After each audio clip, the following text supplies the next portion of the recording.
భారత రాజ్యాంగం నిర్మాత దళిత పితామహుడైనటువంటి డాక్టర్ బిఆర్ అంబేద్కర్ గారి 134వ జయంతి సందర్భంగా ప్రతి ఒక్కరు కూడా శుభాకాంక్షలు తెలియజేస్తా ఉన్నాను. డాక్టర్ బిఆర్ అంబేద్కర్ గారి జయంతి సందర్భంగా కర్నూలు జిల్లా తెలుగుదేశం పార్టీ కార్యాలయంలో పెద్దలు జిల్లా అధ్యక్షులు టికారెడ్డి గారి ఆధ్వర్యంలో, అదేవిధంగా జిల్లా తెలుగుదేశం పార్టీ ప్రధాన కార్యదర్శి ఆకెపూకు ప్రభాకరణ గారి ఆధ్వర్యంలో ఈరోజు డాక్టర్ బిఆర్ అంబేద్కర్ గారి చిత్రపటానికి పూలమాలలు వేసి ఈరోజు నివాళులర్పించడం జరిగింది. ఈ కార్యక్రమంలో ముఖ్య అతిథిగా పెద్దలు గౌరవనీయులు రాష్ట్ర తెలుగుదేశం పార్టీ ప్రధాన కార్యదర్శి, అదేవిధంగా కూడా చైర్మన్ అయినటువంటి సోమిశెట్టి వెంకటేశ్వర్లు గారు పాల్గొనడం జరిగింది. ముఖ్యంగా ఈరోజు మేము రాష్ట్రంలో ఉన్నటువంటి ప్రతి ఒక్కరు కూడా తెలియజేసేది ఏమంటే, డాక్టర్ బిఆర్ అంబేద్కర్ గారు తను రచించినటువంటి భారత రాజ్యాంగం ద్వారా ఒక్క కులానికి మాత్రమే కాదు, భారతదేశంలో ఉన్నటువంటి అన్ని కులాలకు అన్ని మతాలకు కూడా సమానమైనటువంటి హక్కులను, అదేవిధంగా రాజ్యాంగపరమైనటువంటి భద్రతను కల్పించినటువంటి ఒక మహోన్నత వ్యక్తి డాక్టర్ బిఆర్ అంబేద్కర్ గారు. డాక్టర్ బిఆర్ అంబేద్కర్ గారు పేరు స్మరించుకున్నటువంటి కొన్ని సందర్భంలో కొందరు డాక్టర్ బిఆర్ అంబేద్కర్ గారు కేవలం ఒక దళిత సామాజిక వర్గానికి మాత్రమే చెందినటువంటి వ్యక్తిగా చెప్తా ఉంటారు. దయచేసి వాళ్ళందరూ కూడా నేను చేతులెత్తి నమస్కరిస్తూ విన్నపం చేస్తూ ఉన్నాను. డాక్టర్ బిఆర్ అంబేద్కర్ గారు ఒక దళితుల కోసం మాత్రమే పోరాడలేదు, భారతదేశంలో ఉన్నటువంటి అన్ని కులాలకు అన్ని మతాలకు తన రాజ్యాంగం ద్వారా మంచి చేసేటువంటి ప్రయత్నం చేశారనేటువంటి ఒక విషయాన్ని ప్రతి ఒక్కరు కూడా గుర్తించాల్సినటువంటి అవసరం ఉందని చెప్పేసి సందర్భంగా తెలియజేస్తూ, డాక్టర్ బిఆర్ అంబేద్కర్ గారి స్ఫూర్తిగా తీసుకుని నందమూరి తారక రామారావు గారు బడుగు బలహీన వర్గాల కోసం, అదేవిధంగా అణగారిన వర్గాల కోసం, మైనారిటీ వర్గాల కోసం రాష్ట్రంలో రాజకీయ పార్టీ స్థాపించి కేవలం ఒక్క సామాజిక వర్గం మాత్రమే రాష్ట్రంలో రాజ్యాధికారం చేతుల్లో పెట్టుకొని పెత్తనం చేస్తూ బడుగు బలహీన వర్గాలని అణగారిన వర్గాలని బానిసలుగా పరిగణిస్తున్నటువంటి సమయంలో తెలుగుదేశం పార్టీని ఏర్పాటు చేసి 9 నెలల కాలంలోనే అణగారిన వర్గాలు బడుగు బలహీన వర్గాల యొక్క మద్దతు ద్వారా రాష్ట్రంలో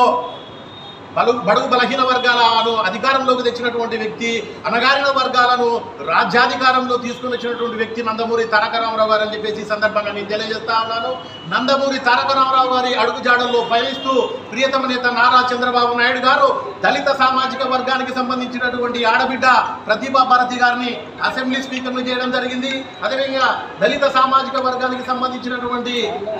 జిఎంసి బాలయోగి గారిని పార్లమెంటు స్పీకర్ను చేసి దళిత జాతిని గౌరవించినటువంటి వ్యక్తి ప్రియతమ నేత నారా చంద్రబాబు నాయుడు గారు అని చెప్పేసి సందర్భంగా తెలియజేస్తా ఉన్నాం. అదే బీసీ సామాజిక వర్గానికి సంబంధించినటువంటి పెద్ద ఆయన కె కృష్ణమూర్తి గారిని అన్నగారిని రాష్ట్ర ఉప ముఖ్యమంత్రిని చేసి బీసీ సామాజిక వర్గాన్ని గౌరవించినటువంటి వ్యక్తి ప్రియతమ నేత నారా చంద్రబాబు నాయుడు గారు అని చెప్పేసి సందర్భంగా తెలియజేస్తా ఉన్నాను. అదేవిధంగా యాదవ సామాజిక వర్గానికి సంబంధించినటువంటి యనమల రామకృష్ణుడు గారిని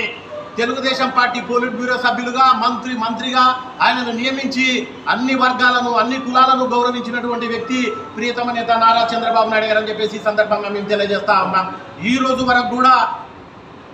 దళిత ద్రోహి బడుగు బలహీన వర్గాలను అణగారిన వర్గాలను అణిచివేసినటువంటి ఒక సైకో జగన్మోహన్ రెడ్డికి మద్దతు ఇస్తున్నటువంటి వారికి నేను ఈరోజు తెలియజేస్తా ఉన్నాను. N95 మాస్క్ అడిగినందుకు వైఎస్ జగన్మోహన్ రెడ్డి పాలనలో దళిత వైద్యుడు సుధాకర్ని విధుల నుంచి తొలగించి తెలుగుదేశం పార్టీ ముద్ర వేసి ఆయనని పిచ్చివానిగా చిత్రీకరించి చేతులు వెనక్కి విరిచి కట్టి బట్టలు ఊడదీసి నడి రోడ్డుపై పడుకోబెట్టి లాఠీలతో బూటుకలతో కొట్టి అతను చనిపోవడానికి కారణమయ్యాడు వైఎస్ జగన్మోహన్ రెడ్డి. అటువంటి వ్యక్తికి ఈ రోజు మీరు ఏ విధంగా మద్దతు ఇస్తారు? మీరు అసలు మీకు సిగ్గుందా అని చెప్పేసి సందర్భంగా నేను ప్రశ్నిస్తా ఉన్నాను. అదేవిధంగా వైఎస్ జగన్మోహన్ రెడ్డి సొంత నియోజకవర్గంలో ఒక దళిత మహిళ నాగమ్మ అనేటువంటి ఒక ఆడబిడ్డ అత్యాచారానికి హత్యకు గురైతే ఆ ఆడబిడ్డ కుటుంబాన్ని పరామర్శించడానికి వెళ్ళినటువంటి దళిత నాయకులపైననే ఎస్సీ ఎస్టీ అట్రాసిటీ కేసును బనాయించి దళితుల రక్షణ కోసం ఏర్పాటు చేసినటువంటి ఎస్సీ ఎస్టీ అట్రాసిటీ చట్టాన్ని తన రాజకీయ కక్ష సాధింపుల కోసం వినియోగించుకొని ఎస్సీ ఎస్టీ అట్రాసిటీ చట్టానికి తూట్లు పడిచినటువంటి వైఎస్ జగన్మోహన్ రెడ్డికి ఈరోజు మీరు మద్దతు చేయడానికి మీకు సిగ్గుందా అని చెప్పేసి సందర్భంగా నేను ప్రశ్నిస్తా ఉన్నాను. మా అక్కను వేధిస్తా ఉన్నారు, ఇది సమంజసం కాదు అని చెప్పేసి ఒక బీసీ సామాజిక వర్గానికి సంబంధించినటువంటి ఒక అమర్నాథ్ గౌడ్ అనేటువంటి ఒక బాలుడు వైఎస్ఆర్ కాంగ్రెస్ పార్టీకి సంబంధించినటువంటి రౌడీలను ప్రశ్నిస్తే ఆ అమాయకుడిని 10వ తరగతి చదువుతున్నటువంటి ఆ అమాయకుడిని 16 సంవత్సరాలు కలిగినటువంటి ఒక బీసీ బాలుని పెట్రోల్ పోసి నడి రోడ్డుపై నిప్పంటించి హత్య చేస్తే ఈ రోజు ఆ వైఎస్ఆర్ కాంగ్రెస్ పార్టీకి సపోర్ట్ చేస్తున్నటువంటి వాళ్లకు మీకు సిగ్గుందా అని చెప్పేసి సందర్భంగా ప్రశ్నిస్తా ఉన్నాను. మనం నిజంగా బీసీలమైతే, మనకు నిజంగా బీసీ సామాజిక వర్గం పైన ప్రేమ ఉంటే, మనం నిజంగా దళితుల పుట్టి ఉంటే, దళితుల పైన మనకు నిజంగా ప్రేమ ఉంటే, దళిత ద్రోహి, బడుగు బలహీన వర్గాల ద్రోహి, అణగారిన వర్గాల ద్రోహి జగన్మోహన్ రెడ్డికి ఎటువంటి పరిస్థితుల్లోనూ మద్దతు ఇవ్వకూడదని చెప్పేసి ఈ సందర్భంగా తెలియజేస్తూ, దళిత ద్రోహి అయినటువంటి జగన్మోహన్ రెడ్డికి రాబోయేటువంటి ఏ ఎన్నికలు వచ్చినా రాజకీయ సమాధి కట్టాల్సినటువంటి బాధ్యత బడుగు బలహీన వర్గాల పైన, అణగారిన వర్గాల పైన, మైనారిటీ సోదరుల పైన, అందరిపైన ఆధారపడిందని చెప్పేసి ఈ సందర్భంగా నేను తెలియజేస్తా ఉన్నాను. శాసన మండలి చైర్మన్ గా వ్యవహరించినటువంటి మైనారిటీ నాయకులు ఎండి షరీఫ్ గారిని వైఎస్ఆర్ కాంగ్రెస్ పార్టీకి సంబంధించినటువంటి ఎమ్మెల్యేలు, ఎంపీలు, మంత్రులందరూ కూడా శాసన మండలిలో నువ్వు ముస్లిం మైనారిటీవేనా, నువ్వు సాయబువేనా, ఈ రోజు నువ్వు మాకు వ్యతిరేకంగా వ్యవహరిస్తా ఉన్నావు, నీ అందు చూస్తాము అని చెప్పేసి షరీఫ్ గారిని దుర్భాషలు మాట్లాడి కించపరిచినటువంటి సందర్భంలో ఆ సంఘటనను గుర్తించుకొని ఏ ఒక్క ముస్లిం మైనారిటీ సోదరుడు కూడా వైఎస్ జగన్మోహన్ రెడ్డికి మద్దతు ఇవ్వడం చెప్పేసి సందర్భంగా తెలియజేస్తూ, తెలుగుదేశం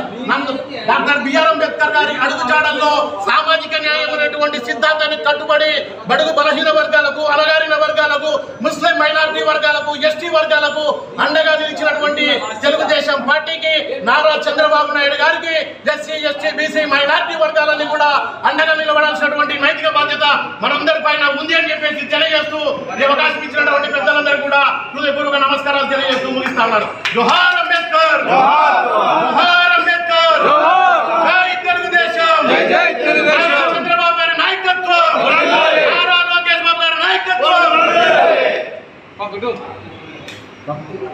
సూపర్